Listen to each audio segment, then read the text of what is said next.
नमस्कार, capital TV देख रहे हैं आप। मैं हूं आपके साथ पूजा। ब्रेकिंग नाउ में बड़ी खबर आपको बता रहे हैं। भारत पाकिस्तान तनाव के बीच में भारत सिर्फ पाकिस्तान की हवा टाइट नहीं कर रहा है, भारत पाकिस्तान के दोस्त देश या कहे तुर्की और चीन पर भी लगातार बड़े बड़े एक्शन ले रहा है। इस वक्त की बड़ी जो खबर आ रही है वो आपको बता रहे हैं। तुर्की के सरकारी टीवी चैनल टीआरटी वर्ल्ड के सोशल मीडिया हैंडल को भारत ने पूरी तरह से ब्लॉक कर दिया है, बैन लगा दिया है। ये कार्रवाई भारत पाकिस्तान तनाव के बीच में गलत सूचनाओं को प्रसार करने के बाद लगाया गया है। और इससे पहले भारत ने चीनी मीडिया ग्लोबल टाइम्स और सिन्हुआ पर भी बैन लगाया था। तो लगातार भारत का एक्शन पाकिस्तान के साथ साथ चीन और तुर्की पर भी जारी है। तो वहीं अमेरिका के राष्ट्रपति डोनाल्ड ट्रंप जो इन दिनों ज्यादा ही बड़े बड़े बयान दे रहे हैं, क्योंकि सऊदी अरब पहुंचे थे और वहां से उन्होंने एक बार फिर से कह दिया कि मैंने ही मेडिएट करा है। तो इस पर भी आपको पूरी जानकारी देंगे। इस बड़ी खबर के साथ मेरे साथ न्यूज रूम से जुड़े हुए हैं कैपिटल टीवी के editor in chief doctor Manish Kumar. Sir, बड़ा एक्शन सिर्फ पाकिस्तान पर ही नहीं, टर्की और चाइना दोनों को भारत बड़े बड़े एक्शन के साथ प्रहार कर रहा है। देखिए, जब आपको सांप को कुचलना होता है ना, तो उसके साथ साथ जो उसके साथ जो होते हैं उन सांपों को भी मारना होता है, क्योंकि ये झुंड पे आए थे हिंदुस्तान पे हमला करने। ये मिसाइल हफ्त 1 हफ्त 2, जिसको ये फतेह 1 फतेह 2 कहते हैं, वो किसका था? वो चीन का था। ये जो ड्रोन्स के हमले हो रहे थे वो किसका था? टर्की का था। बड़ा सुने थे हम लोग कि कोई एक पूरे प्लेन, कार्गो प्लेन को टर्की से भेजा गया है, उसमें ड्रोन है। अरे, तुम्हारे ड्रोन से तो ज्यादा पावरफुल हिंदुस्तान में जो पतंग उड़ाए जाते हैं वो साबित हुए। पड़खच्चे उतर गए तुम्हारे ड्रोन्स के। ये दिक्कत क्या है कि टर्की जैसे देशों का ये एहसान फरामोश लोग हैं। जब जमीन दहली, वहां भूकंप आया, हिंदुस्तान सबसे पहला मुल्क था। इनकी हरकतों को जानते हुए, इनके डीएनए को पहचानते हुए प्रधानमंत्री मोदी ने एक बड़ा कलेजा दिखाया था। We were the first nation in Turkey to hit the ground, और इन लोगों की जान बचाने का काम किया था। लेकिन जो डीएनए खराब जिनका होता है वो तो खराब होता ही है। तुर्की पाकिस्तान को वो बता रहे थे कि वो हम ड्रोन देंगे, हम ये करेंगे, वो करेंगे। क्या हुआ? हुआ यही कि आप एक चिन्हित हो गए हिंदुस्तान के मार्ग पे। अब उसका क्या इलाज हो रहा है? देखिए, पूरे सोशल मीडिया में लोग बोल रहे हैं कि अब नहीं जाएंगे तुर्की घूमने के लिए। तुर्की में उसको कम से कम, तुर्की ये यूरोप का लंगड़ा देश माना जाता है, और ये तुर्की को कम से कम 500-600 मिलियन डॉलर का हर साल वो पैसा बचता है, पैसे कमाते हैं वो सिर्फ टूरिज्म से। तो वो सारी चीजों पे कार्रवाई है कि राजीव सर, सरकार तो एक्शन ले रही है, लेकिन आम जनता, चाहे वो व्यापारी की तरफ से एक्शन लिया जा रहा है या भारत की जनता भी कह रहे हैं कि नहीं, हम ना ही टर्की जाएंगे ना ही अजरबैजान जाएंगे। ये पहल भी काफी अच्छा है। देखिए, पीएम मोदी ने क्या कहा था? उन्होंने सीधे कहा था कि आतंकवाद जो फैलाता है, उसको जो सपोर्ट करता है, उसका जो सिंपैथाइजर है, सबके साथ हम एक तरह का व्यवहार करेंगे।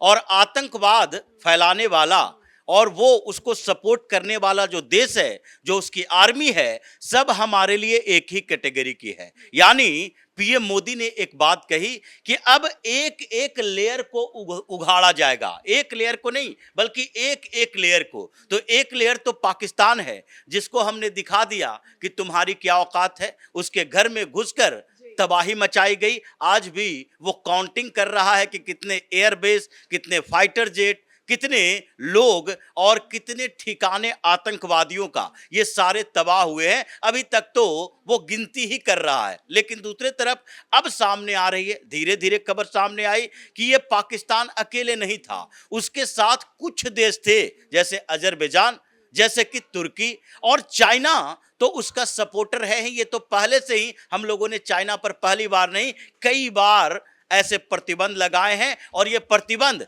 चूंकि WTO के आधार पर हम डायरेक्ट सारे प्रतिबंध नहीं लगा सकते, तो ये सोसाइटी की, लोगों की एक बड़ी भूमिका होती है कि हम किसके साथ कैसा व्यवहार करें। चाहे मलेशिया हो, मॉरिशस हो, या फिर पाकिस्तान हो, या चीन हो, या तुर्की हो। बिल्कुल। और अनुज सर, हमने पहले भी कहा था कि ये लड़ाई हम सिर्फ पाकिस्तान से नहीं लड़ रहे हैं, एक इंटरनेशनल प्रोपेगेंडा है, उससे भी लड़ रहे हैं और साथ ही साथ चाइना और टर्की से तो लड़ रहे हैं। उसी की दिशा में ये एक्शन नजर आ रहा है। नहीं, सिर्फ चाइना टर्की नहीं है, बहुत सारे देश हैं। और हमेशा जो भारत की लड़ाई हुई है, हमको लगता है कि हम पाकिस्तान से लड़ रहे हैं, लेकिन एक वक्त में हम कतर से लड़ रहे होते हैं, हम टर्की से लड़ रहे होते हैं, कभी कभी हमको लगता है कि हम ईरान से भी लड़ रहे हैं, जैसे इस बार एक पल के लिए लगा। यूएस से भी हमको लगा कि हम वहाँ पर लड़ते रहे। अब आप देखिए कि कैसे ये भारत और चीन की लड़ाई थी, या कैसे ये भारत और टर्की की लड़ाई थी। इंडिया टुडे ने आज एक खबर ब्रेक की है। उस खबर का ये कहना है कि टर्की ने न सिर्फ 300 से ज़्यादा पाकिस्तान को ड्रोन मुहैया करवाएं, जो TB2 या YIHO, ये हिया नाम के ड्रोन हैं। सिर्फ ड्रोन भर नहीं उपलब्ध कराया, बल्कि ड्रोन को ऑपरेट करने के लिए लोग भी दिए। और उसमें से रिपोर्ट ये है इंडिया टुडे की कि ऑपरेशन सिंदूर जो चला, उसमें 2 टर्किश भी मारे गए हैं, जो ड्रोन उड़ाने यहाँ पर आए हुए थे। मतलब और कई सारे लोग थे। तो ये तो सीधे सीधे टर्की के साथ हमारी लड़ाई हुई। अब चीन को देखिए आप, चीन के सारे मिसाइल, हमने उनके मिसाइल गिराए, हमारे खेतों में गिरे, उसे लोगों ने देखा। वो शायद PL-15 मिसाइल है जो काफ़ी चर्चा में है। उनके फाइटर जेट भी हमने मारे, पूरी दुनिया ने देखा। लेकिन चीन कह रहा है नहीं, हमारे मिसाइल तो भारत के खिलाफ लड़ ही नहीं रहे थे। मतलब आप पैसा भी दे रहे हो पाकिस्तान को, आप हथियार भी दे रहे हो, आपके लोग भी लड़ रहे हैं। ऐसा नहीं है कि चीन ने इंटेल नहीं दिया, चीन ने इंटेल से भी मदद की। तो लड़ाई एक मोर्चे पर नहीं होती है। और क्यों हो रही है, इसका सिर्फ एक वजह यह है कि किसी तरीके भारत को रोकना। अब आप देखिए कि जो नैरेटिव फैलाया गया पूरी दुनिया भर के, BBC हो, अल जजीरा हो, अल जजीरा ने बोला कि उनका एक फाइटर प्लेन मतलब राफेल को मार गिराया और उनकी एक महिला पायलट को हमने पकड़ लिया, मतलब पाकिस्तान ने पकड़ लिया। ये अल जजीरा ने ये खबर चलाई। ये नैरेटिव क्यों फैलाए गए? ये नैरेटिव इसलिए, किसी ने ये बोला कि हमने भारत के सुदर्शन S-400 का जो उनका डिफेंस सिस्टम था उसको तबाह कर दिया, हमने उनके एयर बेस को तबाह कर दिया। ये नैरेटिव सिर्फ इसलिए फैलाया गया कि भारत का जो डिफेंस सेक्टर और मेक इन इंडिया के बाद भारत में जो हथियारों को बनाने की एक नया उद्योग शुरू हुआ है, जो लगातार मजबूत बन रहा है, उससे ध्यान भटकाने के लिए 2-3 और रिपोर्ट हैं। जैसे द मिंट लगातार रिपोर्ट कर रहा है, और मनी कंट्रोल, ये दोनों बिजनेस वेबसाइट्स हैं। वहाँ पर जाएंगी तो वहाँ आपको रिपोर्ट मिलता है कि पाकिस्तान में चीन में इस वक्त वहाँ का जो डिफेंस स्टॉक है चीन के शेयर बाजार में तबाही मची हुई है। प्रधानमंत्री जब आदमपुर एयरबेस पर गए हैं और उससे पहले सेना ने जो ब्रीफिंग की है और उसमें सारे सबूत पेश किए हैं कि देखो हमने ये मारा है। और पूरी दुनिया भर में ये चर्चा हो रही है भारत के हथियारों की। डिफेंस स्टॉक क्यों चीन के गिरे हैं? इसलिए कि उनका परफॉर्मेंस पूरी दुनिया ने देखा कि वे कितने घटिया हैं। लोगों ने उनके हथियार के, जो तमाम देशों के साथ उनकी डील हुई थी कि उनको चीन को हथियार बेचना था, उन्होंने अपनी डील कैंसिल करी है। दूसरा एक और चीज आपको देखना चाहिए, ये मनी कंट्रोल की रिपोर्ट है, और मनी कंट्रोल की रिपोर्ट में ये एनालिसिस निकल करके सामने आ रहा है कि भारत और पाकिस्तान के बीच जब ये जंग शुरू हुई, जो भारतीय स्टॉक्स हैं, जो हथियार बनाती हैं भारतीय कंपनियां, उनके शेयर्स के भाव आसमान पर लगातार बने हुए हैं। तो ये साफ साफ संकेत है कि पूरी दुनिया असल में भारत के साथ जंग नहीं लड़ रही थी, भारत की अर्थव्यवस्था को तबाह करना चाहती थी। और भारत के डिफेंस सेक्टर जो बहुत तेज़ी से खड़ा हो रहा है, जिसमें अमेरिका, चीन, रूस, जर्मनी, इटली जैसे जो बड़े देश हैं, फ्रांस जैसे जो बड़े देश हैं, उनका प्रभुत्व है। तो वहाँ भारत जो पहुँच रहा है, खड़ा हो रहा है, हथियारों का बड़ा निर्यातक बन रहा है। ये सारी चीज़ों को रोकने के लिए मतलब भारत की बढ़ती ताकत को देखिए, जो बाकी देश है जो बीच में एंट्री मारे हैं, चाहे वो चाइना की तरफ से हम जिक्र कर रहे हैं या टर्की की तरफ से, उन्होंने भारत को कमजोर करने की कोशिश की। देखिए, ये लोग ट्रेडिशनल दुश्मन हमारे हैं। आज तक कभी आपने सुना कि चीन के साथ हमारे अच्छे संबंध हैं? ये ट्रेडिशनल दुश्मन है। हम इसलिए एक फ्रंट पर लड़ाई नहीं लड़ते। अगर भारत युद्ध करता है पाकिस्तान के साथ, तो हमेशा इस बात का खतरा, आज से नहीं, 1948 के बाद से ही हमेशा ये खतरा रहा है कि पाकिस्तान के साथ लड़ रहे हैं तो चीन का फ्रंट कभी भी खुल सकता है। ये डर तो भारत को उस समय भी दिखाया गया जब चीन के साथ युद्ध हो रहा था 1962 में। ये जवाहरलाल नेहरू को इनपुट दिया गया कि देखो भाई, आप अगर चीन के साथ एयरफोर्स का इस्तेमाल करते हो तो हो सकता है, कम्युनिस्ट कंट्री है रसिया भी, तो यूएसएसआर के तरफ से चीन और यूएसएसआर एक हो सकता है, तो उसके बाद भारत में बड़ी तबाही होगी। जबकि ये बताया ही नहीं गया कि चीन और रूस के, यूएसएसआर के संबंध इतने बिगड़ चुके हैं कि बॉर्डर इलाकों में जैसे भारत और चीन के साथ तनाव है, बॉर्डर डिस्प्यूट है, उससे भी ज्यादा डिस्प्यूट रहा है। तो ये ट्रेडिशनल दुश्मन है। इसके अलावा दुश्मनों की बात होती है, जैसे तुर्की। आज तक, अभी नहीं,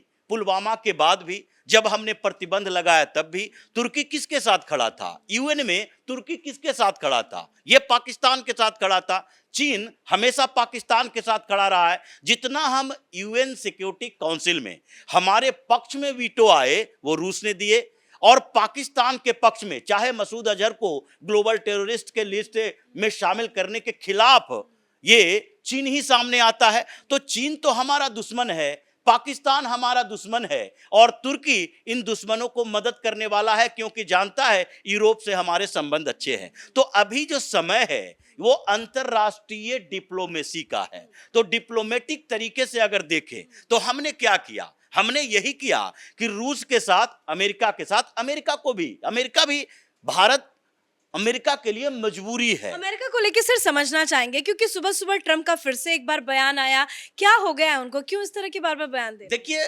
ट्रम्प का दिमागी संतुलन सही रहता नहीं, और उसमें भी समस्या दूसरे लेवल की आती है।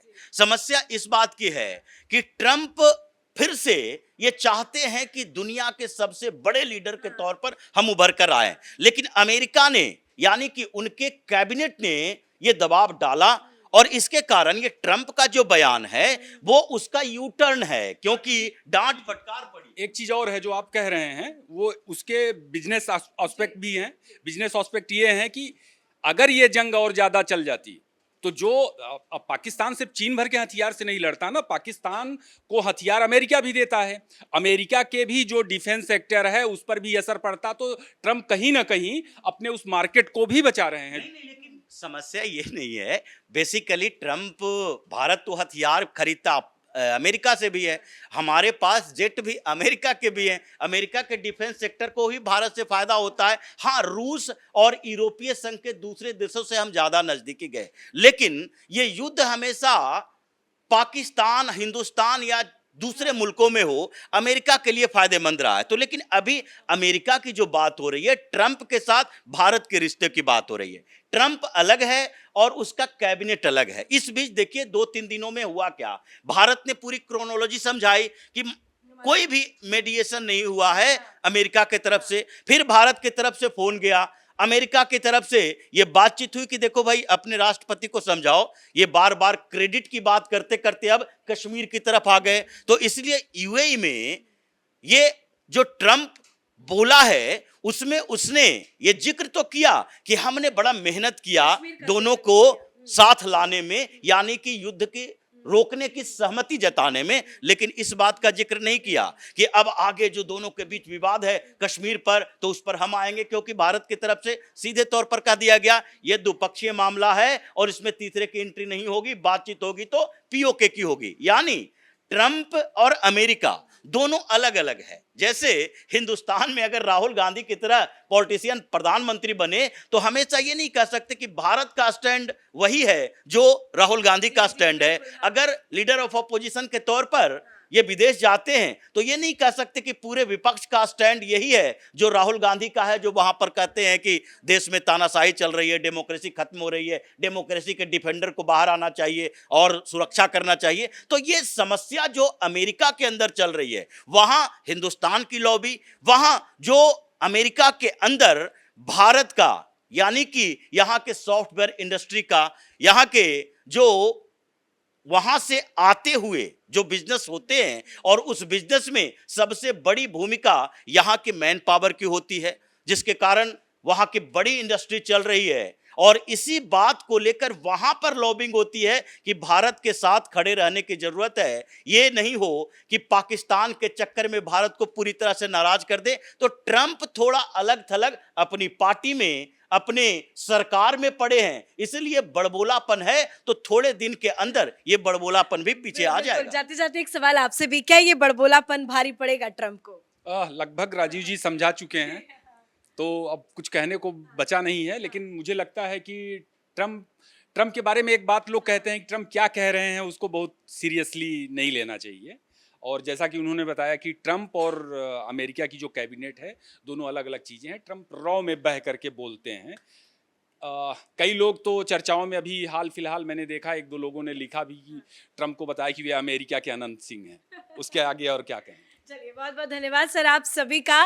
तो कैपिटल टीवी ने कई बार आपको बताया कि लड़ाई कई मोर्चों पर भारत लड़ रहा है। एक प्रोपेगेंडा वॉर की भी शुरुआत हो गई है, जिसका जवाब आज भारत सरकार की तरफ से दिया गया है। चाहे वो ग्लोबल टाइम्स पे बैन लगाने की बात हो या टर्की का चैनल यूट्यूब उस पे बैन लगाने की बात हो, एक एक एक्शन लगातार भारत की तरफ से लिया जा रहा है। और ये एक्शन सिर्फ पाकिस्तान को संदेश नहीं दे रहा है, ये संदेश सीधा टर्की और चाइना तक भी जा रहा है। इस बड़ी खबर में मेरे साथ फिलहाल इतना ही। कैमरा पर्सन रवि के साथ मैं पूजा, कैपिटल टीवी।